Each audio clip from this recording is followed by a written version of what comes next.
मेरे साथ बोलिए, भारत माता की। अरे भाई ऐसे नहीं चलेगा। അങ്ങനെ പോരാ. केरल के समुद्र किनारे से बंगाल के समुद्र किनारे तक आवाज जानी चाहिए। मेरे साथ दोनों हाथ उठाइए, विजय के संकल्प की मुट्ठी भींचिए और प्रचंड आवाज से बोलिए, भारत माता की जय. भारत माता की भारत माता की। मंच पर उपस्थित केरल भारतीय जनता पार्टी के अध्यक्ष श्रीमान सुरेंद्रन जी, मंत्रिमंडल में मेरे साथी, कोयला खदान और पार्लियामेंट्री अफेयर्स मिनिस्टर कर्नाटक के नेता भाई प्रहलाद जोशी जी, अभी जो मेरी बातों को आप तक मलयाली में पहुंचा रहे हैं, ऐसे मेरे साथी विदेश राज्य मंत्री श्री वी मुरलीधरन जी, और आज जिनको मिलकर और भाजपा के मंच पर देखकर मुझे सच अर्थ में रोमांच और आनंद दोनों हो रहा है, ऐसे श्रीमान श्रीधरन जी, हमारे मेट्रोमैन, मंच पर उपस्थित कर्नाटक के उप मुख्यमंत्री, हमारे वरिष्ठ नेता पूर्व राज्यपाल श्री कुंभणम राजशेखरन जी, बीडीजीएस के नेता और मेरे मित्र श्री तुषार वेलापल्ली जी, श्री सीपी राधाकृष्णन जी, श्रीमती वानती जी, श्री एपी अब्दुल्ला कुट्टी जी, हमारे वरिष्ठ नेता और विधायक श्रीमान ओ राजगोपाल जी, वी सुनील कुमार जी, सी के पद्मनाभम जी, एमटी रमेश जी, पीके कृष्णदास जी, श्री वीवी राजेश जी, और आज इतनी बड़ी संख्या में जहां तक नजर पहुंचे मुंड ही मुंड दिखाई रहे हैं। प्यारे मेरे केरल के भाइयों और बहनों, आप सभी को मेरा नमस्कार। मित्रों, आज तिरुवनंतपुरम में आकर मुझे बहुत बहुत आनंद हो रहा है। आज विजय के संकल्प और प्रचार के शुरुआत के साथ ये विजय यात्रा समाप्त कर भारतीय जनता पार्टी की एनडीए की प्रचार यात्रा की शुरुआत हो रही है। भूमि भगवान पद्मनाभ की भूमि है, जिसको त्रावणकोर महाराजा ने पद्मनाभ महाराज को समर्पित कर उनकी ओर से पीढ़ियों तक शासन करने का विनम्रता से प्रयास किया। दुनिया में एक ही स्थान ऐसा है जो इस भूमि का राजा स्वयं पद्मनाभ है। ये दुनिया में एक ही स्थान है। केरल की महान भूमि हमेशा से सामाजिक पुनर्जागरण और सुधार आंदोलनों की भूमि रही है। भूमि भ्रष्टाचार, राजनीतिक हिंसा और अव्यवस्थाओं के लिए जानी जाती है। और आज मैं जब यहां आया हूं, हमारे पार्टी अध्यक्ष सुरेंद्रन जी के नेतृत्व में एक विजय यात्रा का समारोह है। लगभग 1940 किलोमीटर लंबी ये विजय यात्रा केरल के अंदर परिवर्तन के संकल्प के साथ शुरू की। लगभग 62 से ज्यादा बड़ी सभाएं और सैकड़ों गांव सभाओं के स्वागत को झीलते झीलते यात्रा आज समुद्र किनारे आकर समाप्त हो रही है। मगर ये यात्रा यहां समाप्त हो रही है आज से नए संकल्प से। आत्मनिर्भर केरल, नए केरल के संकल्प के साथ आज से भारतीय जनता पार्टी की प्रचार यात्रा का यहीं से शुरुआत हो रहा है।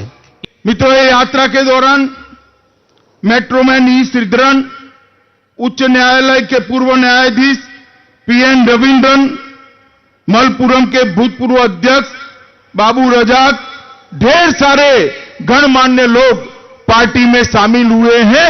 आज भी कई लोगों ने पार्टी में शामिल होने का पसंद किया है। मैं विशेष रूप से मेट्रोमैन श्रीधरन जी के लिए कुछ जरूर कहना चाहूंगा। अपनी कैरियर एक इंजीनियर के नाते, एक प्रोफेसर के नाते शुरू करते करते अनेक विध राष्ट्र निर्माण के महत्वपूर्ण प्रोजेक्ट को समय पर पूरा करने का और ट्रांसपेरेंसी के साथ, पारदर्शिता के साथ पूरा करने का श्रेय श्रीमान श्रीधरन जी को जाता है। मित्रों, इनको मेट्रोमैन कहते हैं क्योंकि देश की सबसे पहली मेट्रो इन्होंने बनाई। बाद में दिल्ली में भी मेट्रो का सफल रूप से प्रस्तावित कर इसको सफल करने में इनका बड़ा योगदान रहा। मगर मैं आज इस मंच से देश की जनता को बताना चाहता हूं, इससे भी बड़ा काम उन्होंने अगर किया है तो कोंकण रेलवे को समय पर पूरा करने का काम किया है। एक दृष्टि से इंजीनियरिंग एडवेंचर कोंकण रेलवे था। कोंकण रेलवे के कारण ही देश के दक्षिण हिस्से को जोड़ने का काम हुआ और देश के सबसे अविकसित क्षेत्र को विकास पहुंचाने का काम श्रीमान श्रीधरन जी ने किया है। मैं आज श्रीधरन जी को कहना चाहता हूं, मेरी आयु 56 साल की है। अभी से कई बार सोच आता है बहुत हो गया, मगर इस आयु में आपका जज्बा देखकर हम सब लोगों को आपको सलाम करने का मन होता है कि आज भी राष्ट्र निर्माण करने का आपका उत्साह इतना ही है जितना युवावस्था में था।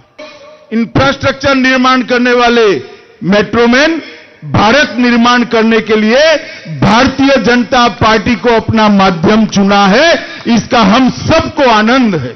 जमाने में विकास के लिए जाना जाता था। इलिटरेसी को सबसे पहले देश में परास्त करने वाला राज्य ये मेरा केरल था।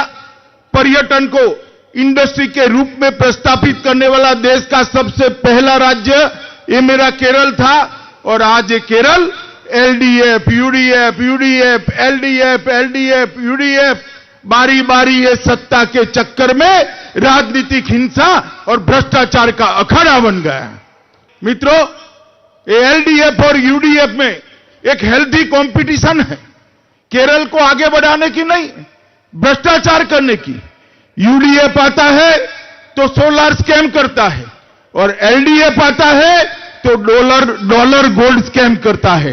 ये दोनों में स्पर्धा लगी है स्कैम करने की। अभी मैंने केरल के मुख्यमंत्री का बयान देखा कि केंद्रीय एजेंसियां, सेंट्रल एजेंसीज राजनीतिक दबाव में काम कर रही है। मैं आज ये महान समुद्र के किनारे से केरल के मुख्यमंत्री को कुछ प्रश्न पूछना चाहता हूं और ये सार्वजनिक मंच से पूछना चाहता हूं। आपको कल इसका सार्वजनिक रूप से जवाब देना चाहिए। मित्रों, मैं मुख्यमंत्री जी को पूछना चाहता हूं कि डॉलर और सोना तस्करी के मुख्य आरोपी आपकी ऑफिस के, आपके अधीन काम करते थे या नहीं करते थे? हां या ना? केरल की जनता को आप बताइए। क्या आपके विभाग ने, आपकी सरकार ने उनको 1 महीने का 3 लाख का मासिक वेतन दिया था या नहीं दिया था? आप केरल की जनता को बताइए, हां और ना। क्या आपके प्रमुख सचिव ने इस कांड के अंदर आरोपी महिला को नकली प्रमाण पत्र के साथ एक महत्वपूर्ण सरकारी योजना में स्थान दिया था या नहीं दिया था? आप जवाब दीजिए, हां और ना। क्या आप और आपके प्रमुख सचिव विदेश यात्रा में इस महिला को सरकारी खर्चे से साथ में ले गए थे या नहीं ले गए थे? हां और ना। ये जो आरोपी महिला है, बार बार आपके आधिकारिक मुख्यमंत्री आवास पर क्यों आती थी और जाती थी, वो केरल की जनता जानना चाहती है। आप इसको बताइए, आती थी या नहीं आती थी? हां और ना। मित्रों, एयरपोर्ट पर जब अवैध सोना मिला, सीएम ऑफिस ने कस्टम पर दबाव बनाया था या नहीं बनाया था? हां और ना। और बनाया था तो क्यों बनाया था? ईडी और कस्टम के अधिकारियों पर हमला हुआ, इसकी आपने डिटेल जांच कराई है क्या? हां या ना? मित्रों, एक महत्वपूर्ण साक्ष्य का शंकास्पद मृत्यु हुआ, इसकी जांच आपने कराई? हाँ और ना। ഇതിൽ मित्रों, ये सारे सवाल के जवाब सार्वजनिक जीवन में बहुत जरूरी। सार्वजनिक जीवन में जो महत्वपूर्ण पद पर बैठते हैं, जो मुख्यमंत्री जैसे पद पर बैठते हैं, उन्होंने पारदर्शिता रखनी चाहिए अपने जीवन में। आरोप लगाने से कोई बात समाप्त हो नहीं जाती। आपने आरोप लगाया, इसलिए सार्वजनिक सभा में केरल की जनता और देश की जनता के सामने आज मैंने कुछ सवाल रखे हैं। मैं आशा करता हूं सार्वजनिक जीवन की जो अपेक्षाएं होती है, जो परिपाटी है, उसके अनुरूप कल आप इसका जवाब देंगे। और ये दोनों गठबंधन एलडीएफ और यूडीएफ देश की चिंता नहीं करते, अपनी वोट बैंक की चिंता करते हैं। सीपीआई का एसडीपीआई और पीएफआई से इलू इलू चल रहा है और कांग्रेस पार्टी मुस्लिम लीग को साथ में रखकर चुनाव के मैदान में चढ़ी है। कांग्रेस पार्टी को तो मैं समझ ही नहीं सकता।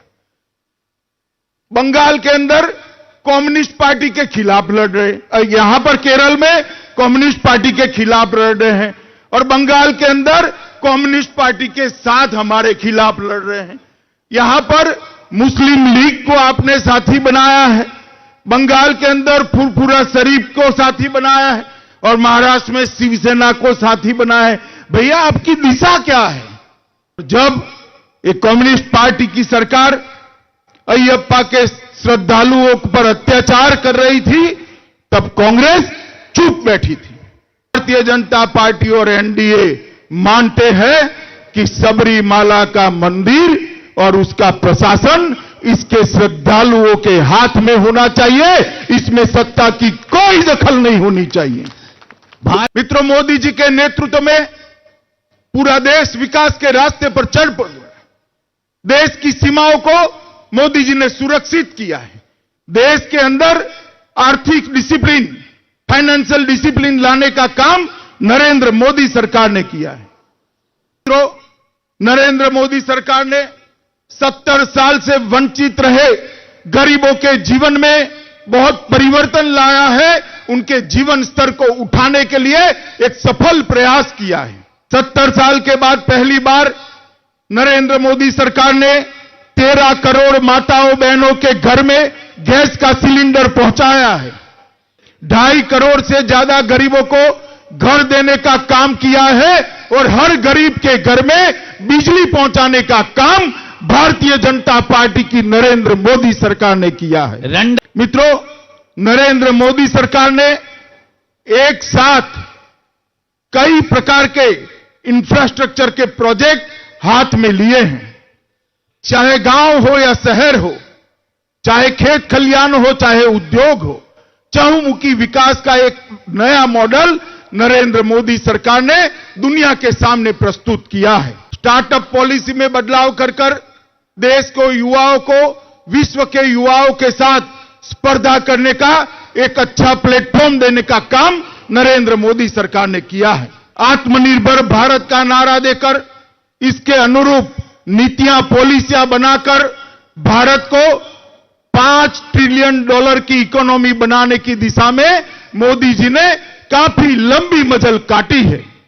और इसी का कारण है कि 10 साल कांग्रेस की सरकार भारत की इकोनॉमी को दुनिया में 11वां नंबर का अर्थतंत्र छोड़कर गई थी। एक 6 साल के अंदर ही 11वें नंबर से आगे बढ़ाकर 5वें नंबर पर लाने का काम भारतीय जनता पार्टी की नरेंद्र मोदी सरकार ने किया है। दुनिया में सबसे बड़ा टीकाकरण का कार्यक्रम वैक्सीनेशन प्रोग्राम आज सफलतापूर्वक मोदी जी के नेतृत्व में चल रहा है। मगर दुख की बात है कि केरल में कोविड के केस दिन प्रतिदिन बढ़ते ही जा रहे हैं। आज कोविड के एक्टिव केसों के 40% अकेले केरल से। और मित्रों, बाढ़ प्रबंधन में भी केरल सर्वथा विफल हो गया है। ये 500 लोगों का मृत्यु बाढ़ में आज के जमाने में मोदी जी के प्रधानमंत्री बनने के बाद कहीं पर नहीं होता है। मित्रों, उनका ध्यान 500 लोगों को बचाने में नहीं था, ये डॉलर और सोना तस्करों को, अपने दोस्तों को बचाने में था। अब भ्रष्टाचार के मेरे पास ढेर सारे उदाहरण, मगर मैं चाहता हूं कि मैं मुख्यमंत्री को कंफ्यूज करना नहीं चाहता, सिर्फ मैंने जो सवाल पूछे हैं इतने ही जवाब दे दे तो बहुत है। मोदी जी ने केरल के विकास के लिए ढेर सारी योजना लाए हैं। मोदी जी द्वारा 2000 मेगावाट की Pugalur Thrissur high voltage direct current प्रणाली का शुभारंभ राष्ट्रीय ग्रिड से जोड़ने वाला काम समाप्त कर दिया गया है। 50 मेगावाट की क्षमता वाली एक स्वच्छ ऊर्जा संपदा कासरगोड को में वो लोकार्पण कर दिया गया है। केरल को 2 स्मार्ट सिटी कोच्चि और तिरुवनंतपुरम 2 देकर 773 करोड़ की लागत से 27 योजनाओं को पूरा कर दिया गया है। अमृत योजना के तहत 1100 करोड़ रुपए के प्रोजेक्ट दिए गए हैं। नेशनल हाईवे के विकास के लिए 65,000 करोड़ का रुपया भारत सरकार ने आवंटित किया है केरल के लिए। कोच्चि मेट्रो के विकास के लिए 1957 करोड़ रुपीस देने का काम नरेंद्र मोदी सरकार ने किया है। कोच्चि में तेल कंपनी भारत पेट्रोलियम के प्रोपिलीन डेरिवेटिव पेट्रोकेमिकल प्रोजेक्ट में 6,000 करोड़ रुपए का इन्वेस्टमेंट की शुरुआत नरेंद्र मोदी सरकार ने की है। मिलाकर देखे तो 1,56,000 करोड़ रुपया केरल को दिल्ली सरकार ने ये 6 साल के अंदर देने का काम अलग अलग प्रोजेक्ट के अंदर किया है। मित्रों, मैं मुख्यमंत्री जी को पूछना चाहता हूं, आप भी आपका विकास का हिसाब केरल की जनता के सामने रखना चाहेंगे क्या? और मैं यूपीए को भी पूछना चाहता हूं कि आप 10 साल पावर में रहे, केरल के लिए क्या करा, इसका हिसाब जरा ओमन चांडी जी लेकर केरल की जनता के सामने आ जाए। मित्रों, ये यूडीएफ और एलडीएफ केरल को अब आगे नहीं बढ़ा सकते। आत्मनिर्भर केरल और नए केरल की रचना, इसका निर्माण नरेंद्र मोदी जी के नेतृत्व में केवल और केवल भारतीय जनता पार्टी कर सकती है। अंत में मैं केरल की महान जनता को करबद्ध विनंती करने आया हूं कि आपने एलडीएफ को कई मौके दिए, यूडीएफ को भी कई मौके दिए। एक 5 साल नरेंद्र मोदी जी को, भाजपा को दे दीजिए। हम भगवान के अपने प्रदेश एक केरल को देश का नंबर 1 राज्य बनाकर रखेंगे। मित्रों, नंबर 1 राज्य बनाकर केरल। मित्रों, अंत में मैं इतना ही कहने आया हूं कि एनडीए के साथियों के साथ हम चुनाव में आएंगे। एनडीए के साथियों का चुनाव चिन्ह हो या हमारा कमल का चुनाव चिन्ह हो, इस पर मोहर लगाकर मोदी जी का साथ दीजिए, इनके हाथ मजबूत करिए। हम आत्मनिर्भर केरल के निर्माण का आपको वादा करते हैं। मेरे साथ सभी लोग बोले वंदे, जोर से बोले वंदे वंदे, भारत माता की, भारत माता की।